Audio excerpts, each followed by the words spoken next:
एक आदमी जेल से 2 बार भागा। इंटरपोल के 8 मुल्कों में वारंट्स थे उसके नाम पर। उसने अपना नाम, अपनी पहचान, अपना पासपोर्ट, सब कुछ इतनी बार बदला कि अथॉरिटीज उसका पीछा करते करते थक गई। और जब आखिरकार उसे पकड़ा गया, उस पर कई मुल्कों में केस चले, लेकिन फिर भी वो टीवी को इंटरव्यूज देता रहा, अपनी जिंदगी पर किताबें लिखवाता रहा और अपनी कहानी की फिल्म राइट्स बेचता रहा। लोग उसे एक खतरनाक क्रिमिनल की तरह नहीं, बल्कि एक सेलिब्रिटी की तरह देखते रहे। आज हम बात करेंगे एक ऐसे शख्स की जिसे दुनिया डिसअपॉइंट के नाम से जानती है, चार्ल्स सोबराज। इस वीडियो में हम बात करेंगे सोबराज कौन था, उसने 1970s के हाइप ट्रेल पर टूरिस्ट को कैसा अपना निशाना बनाया, और सबसे हैरत अंगेज बात, वो सालों तक बॉर्डर से बॉर्डर भागता रहा और कानून उसे पकड़ने में बार बार नाकाम रहा। वीडियो एंड तक जरूर देखिएगा, क्योंकि इसका अंजाम सुनकर आप हैरत में पड़ जाएंगे। इस शख्स ने 2022 तक जेल में रहने के बाद आजाद रहते हुए अपनी मौत का इंतजार किया।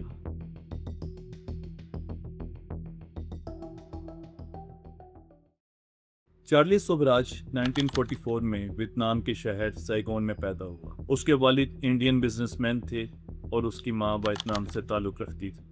उसके माँ बाप अलग मुल्कों से थे। उस वक्त वियतनाम में जंग चल रही थी और उसकी फैमिली भी बिखरी हुई थी। इन सब वजहों से सोबराज को बचपन से ये एहसास रहा कि वो कहीं का नहीं है।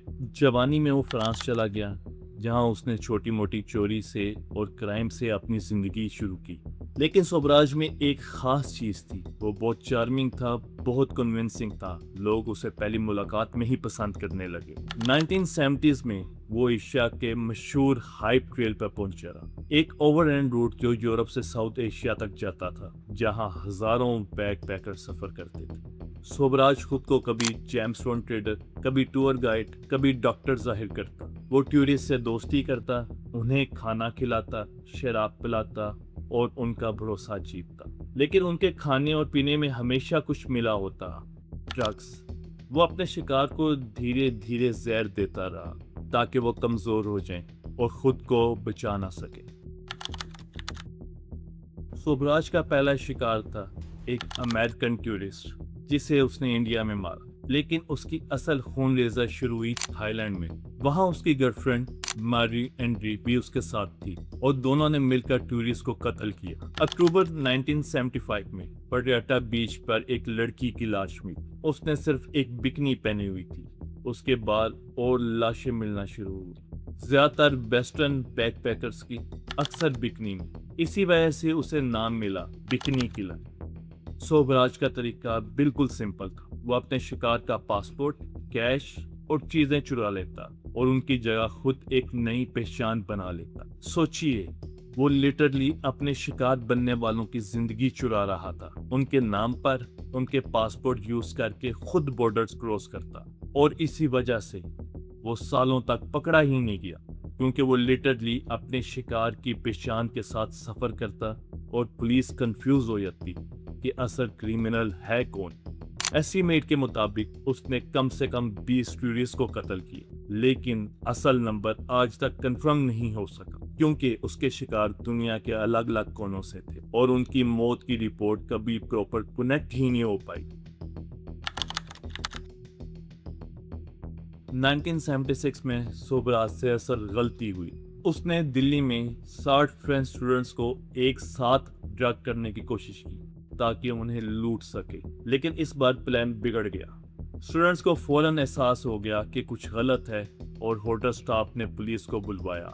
इस बार सोबराज पकड़ा गया। उसे इंडिया में 12 साल की सजा हुई, लेकिन यहाँ से ही शुरू होती है सरपंच वाली कहानी।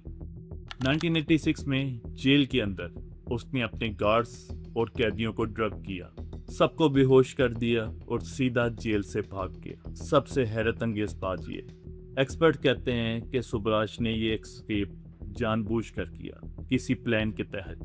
वजह ये थी कि थाईलैंड में भी उसके अगेंस्ट मर्डर के वारंट थे, जिस पर उसे डेथ पेनल्टी मिल सकती थी। अगर वो एक तयशुदा वक्त तक थाईलैंड के हवाले ना किया जाता तो वो वारंट खुद ब खुद खत्म हो जाता। यानी उसने खुद को पकड़वाया सिर्फ अपने सजा थोड़ी बढ़ाने के लिए, ताकि थाईलैंड उसे मौत की सजा ना दे सके। और अब इंडिया में ही और 10 साल की सजा में टोटल 20 साल। और इस वक्त थाईलैंड का वारंट एक्सपायर हो चुका था। उसकी चाल काम कर गई। 1997 में सोबराज इंडिया से रिलीज होकर फ्रांस चला गया। यहाँ एक अजीब बात हुई। दुनिया भर के मीडिया और लोगों ने उसे खतरनाक क्रिमिनल की तरह नहीं बल्कि एक फैसिनेटिंग मिस्टीरियस फिगर की तरह देखने लगे। इस शोहरत का फायदा उठाकर सोबराज ने अपनी जिंदगी की कहानी के इंटरव्यू दिए और अपनी कहानी पर किताबें और फिल्में बनाने के राइट्स तक बेच दिए पैसे कमाने की। लेकिन 2003 में उसने एक बहुत बड़ी गलती की। वो नेपाल गया जहां 1975 में उसने 2 टूरिस्ट को कत्ल किया। वहां एक जर्नलिस्ट ने उसे पहचान लिया और पुलिस ने आखिरकार उसे गिरफ्तार कर लिया। 2004 में नेपाल की अदालत ने उसे उम्र कैद की सजा सुनाई। पहली बार डिकेड्स में उसे किसी मर्डर का पूरा मुजरिम करार दिया। लेकिन कहानी अभी यहाँ खत्म नहीं होती। 2022 में 78 साल की उम्र में नेपाल की अदालत ने उसे हेल्थ ग्राउंड पर रिलीज कर दिया, कहते हुए कि इतनी उम्र में उसे जेल में रखना इनह्यूमन है। और आज चार्ली सोबराज फ्रांस में आज़ाद रह रहा है। वो शख्स जिसने कम से कम 20 लोगों की जान ली, जिसने 3 जेलों से निकलने का रास्ता ढूंढ निकाला और वो आखिरकार अपनी मौत खुद आज़ादी में गुजारेगा। चार्ली सोबराज का केस सिर्फ एक सीरियल किलर की कहानी नहीं है। ये एक रिमाइंडर है कि जब क्राइम मल्टीपल मुल्कों में फैलता है, जब हर कंट्री अपने बॉर्डर के अंदर ही सोचती है, तो ऐसे लोग हजारों साल तक निज़ाम का फायदा उठाकर बच निकलते हैं। और सबसे दर्दनाक सवाल ये है, अगर इंटरपोल और अलग अलग मुल्कों की पुलिस शुरू से ही मिलकर काम करती तो कितनी जानें बच सकती थी। अगर आपको ये डॉक्यूमेंट्री पसंद आई हो तो इस वीडियो को लाइक कीजिएगा और चैनल को सब्सक्राइब कीजिएगा, क्योंकि ऐसी ही खौफनाक और सच्ची कहानियाँ हम आपके लिए लेकर आ रहे हैं हर हफ्ते।